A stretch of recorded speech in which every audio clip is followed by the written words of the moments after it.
To TV7 Live, where we get to give you all the hottest and top trending topics, broadcasting live and direct from Zimbabwe, Africa. Bear with me, guys. I'm broadcasting from my phone because there is no electricity in the city. Today it was raining, so I didn't manage to charge my battery. All right, so we're seeing the elections in Namibia have just begun. We saw on social media images emerging of SWAPO members retaining their membership cards. What does this mean for SWAPO down there in Namibia? And what are the chances of SWAPO actually swapping the elections there in Namibia? Now, there are many issues, or rather various factors to consider there. We saw the election beginning with the diaspora vote and also the voting of those in the civil service, that is the police and the soldiers in Namibia.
Then we go over to Mozambique. We see this. We see Venancio Mondlane issue a statement, and these guys are going to be closing the borders to Zimbabwe and other nations in their protesting. Mozambicans. This is Venancio Mondlane. I come here just PM.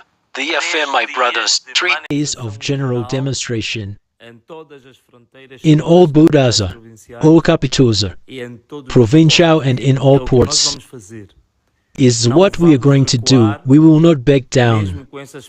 Even with those words are a deep of delirium and deep emotion.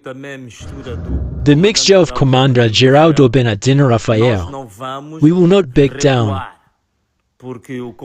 Because the general commander is just there like heir of those who destroyed the country and have driven the country into the abyss for the last 50 years. Therefore, they have no capacity or morale to give us lessons. We will manifest during these 3 days, Wednesday, Thursday and Friday. And let's say more, if the police wants to use violence, we have already said the people has the rights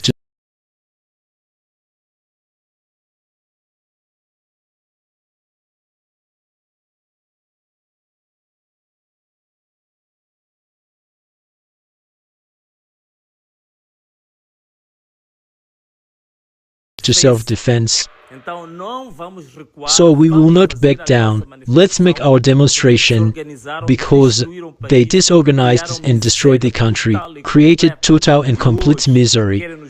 And today they want to prevent us from expressing our repudiation to this abyss, to this misery, to this disgrace that led Mozambique. We will not back down. 3 days of general strike and demonstration across the country. And Malala so far. Big up to everybody who is watching us live. Big up to Mnyara Zinyenya, watching from UK. Pride Moroiwa says, Wagwan, long time. Big up to Glotin Kiwani says, how secure is the secret diaspora vote for Namibians? So one issue that was raised last month is this issue. Namibia opposition demonstrates against ballot contracts. So this has been an issue where the opposition was contesting rain from printing the ballot papers for the Namibian election, and this is the ballot paper there showing on the screen. So we can see there is a lot of opposition parties there in Namibia, and that is going to be an issue. In fact, that is an issue in Namibia there. Now, what are the chances of swapping the elections? Rather, who will win the elections in Namibia?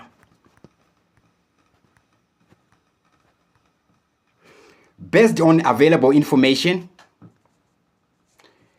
the outcome of Namibia's upcoming general elections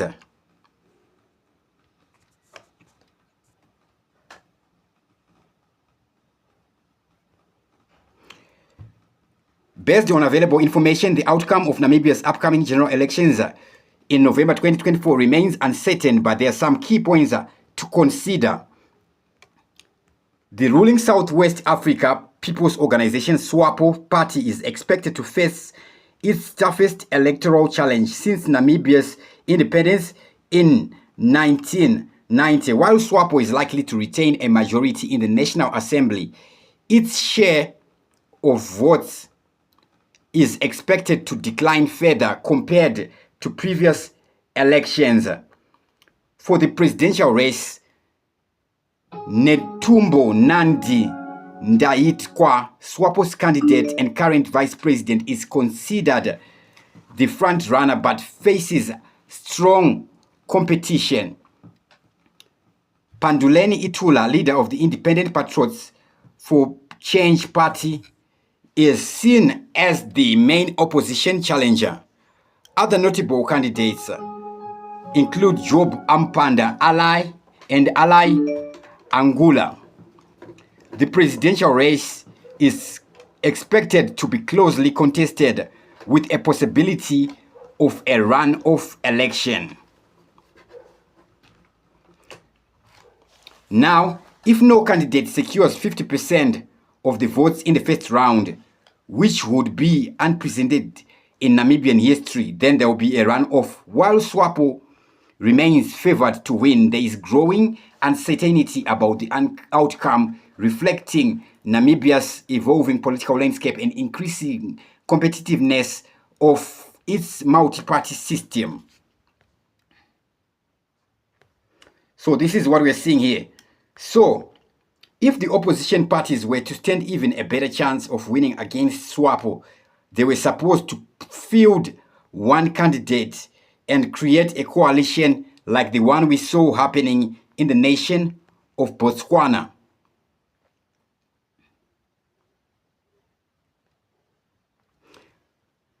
The Namibian election is also noteworthy for its openness and integrity. The electoral environment supports freedom of assembly and speech for all parties. This process is overseen by the Electoral Commission of Namibia, ECN, which, though imperfect, is seen as impartial and focused on the smooth implementation of the election. The ECN has in the past referred to the electoral court irregularities raised by opposition parties. Namibia's judiciary is also generally considered autonomous from political influence. This is illustrated in instances where Supreme Court has taken up cases brought up by the opposition and ruled against position taken by the ECN. Namibia is one of Africa's most open environments for respecting press freedoms, contributing to more transparency and government accountability. Namibia Anti-Corruption Commission AAC has pursued cases against senior officials, including 6 former ministers, as part of the so-called fish rot scandal, including preferential access to Namibian waters by an Icelandic fishing company. Critics argue that the ACC could be more aggressive. However, Namibia has been an innovator on the maritime security issues, given the importance of fisheries in the economy and livelihoods of this country, with 1,600-kilometer coastline, Namibia has been an innovator in maritime security issues. Estimates are that Namibia loses 400 tons of fish to illegal, unregulated, and unreported fishing each year, mostly to Chinese fishing vessels. As part of the agreement on port state measures, Namibia is conducting joint patrols with neighboring countries in efforts to step up surveillance and protection of its maritime resources. Namibia has cooperated with a consortium of private sector, academic, and non-governmental organizations. The implementation of efforts to protect Namibia's fisheries will be an important campaign issue in this election.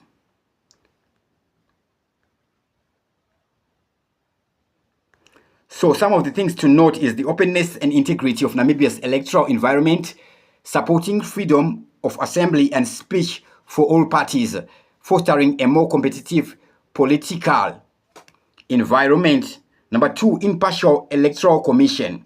The Electoral Commission of Namibia will not, while not perfect, is generally seen as impartial and focused on smooth election implementation. Number 3, independent judiciary. Namibia's judiciary is considered autonomous from political influence, as evidenced by the Supreme Court taking up cases brought by opposition parties and ruling against the ECN when necessary.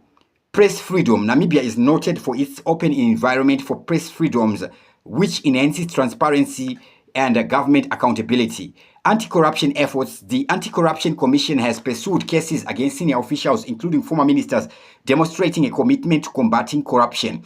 Number 6, maritime security innovation. Namibia has been proactive in addressing illegal fishing and protecting its maritime resources, cooperating with various stakeholders. These factors collectively contribute to a more responsive political system that can help Namibia to avoid pitfalls often associated with entrenched dominant party systems such as entitlement, stagnation, and corruption. By maintaining these democratic norms and institutions, Namibia has the opportunity to continue setting positive examples for other African nations in terms of multi-party democracy and transparency. Enough respect to everybody who is watching us live. So we saw a few cases of chaos there in the nation of Namibia, like when soldiers were trying to jump the queue to vote first when they arrived at a certain polling station.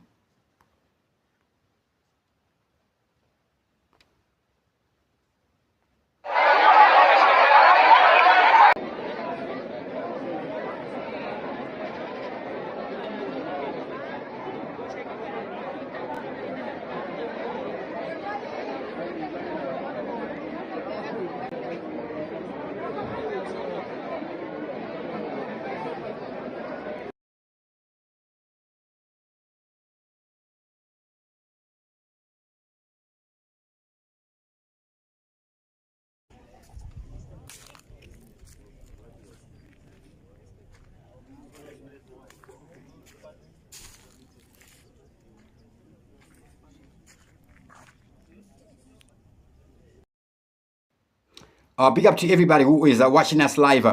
Enough respect to Pride Mroiwa. They're watching us live. Enough respect to Mnyara Zinyenya, watching from Mnyara Zinyenya, watching from the United Kingdom. He says, a wind of change is currently sweeping across Southern Africa. Big up to Glotin Kiwani, Paki. Nisi says, evening doc, watching from Bloemfontein, Zion Bonga, Jetro Gondongwe. Admire Case says, please avoid ZANU-PF interference. Pakistan says, sometimes I miss your live. Motangangwai every day.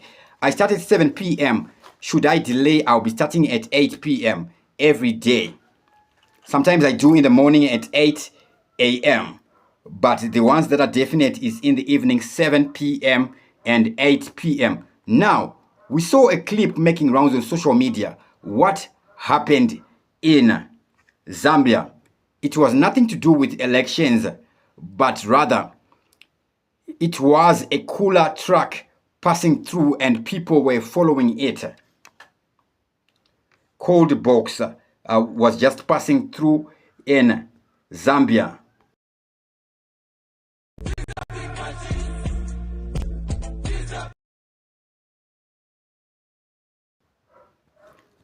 All right, I just muted the audio there because of copyright issues.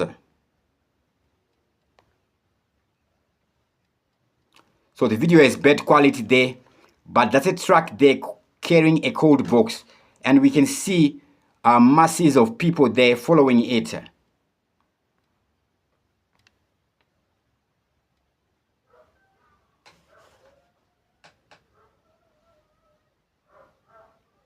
Yeah.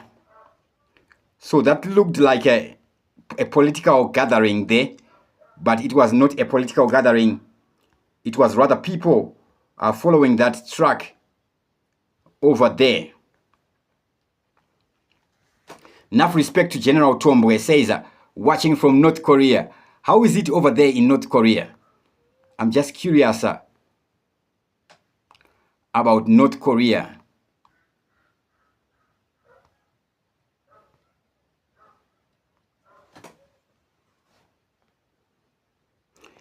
Then we saw this clip, voters returning SWAPO cards in Namibia. This is how this video was captioned. I'm not sure if it is what was happening there.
Hello again, and thank you for staying with us.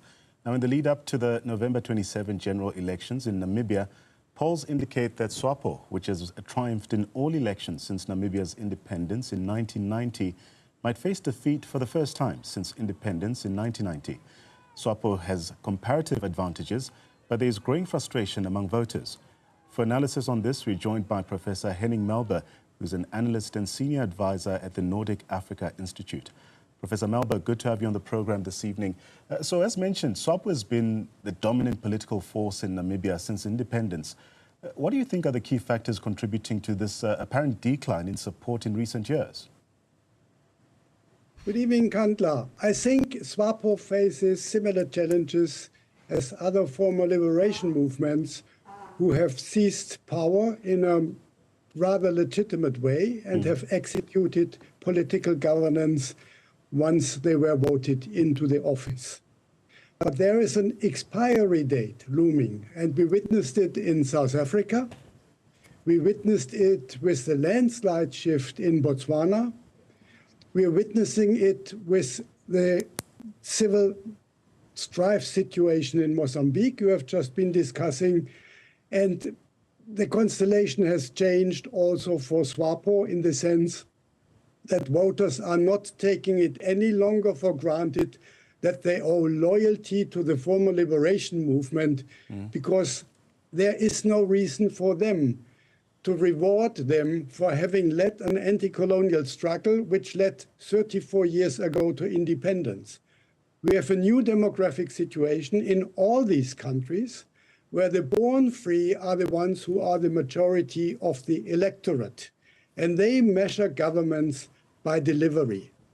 And the track record of delivery in all these countries is rather poor. So frustration has accumulated. And the interesting thing now to see is to what extent it might also erode the hegemonic status which SWAPO has obtained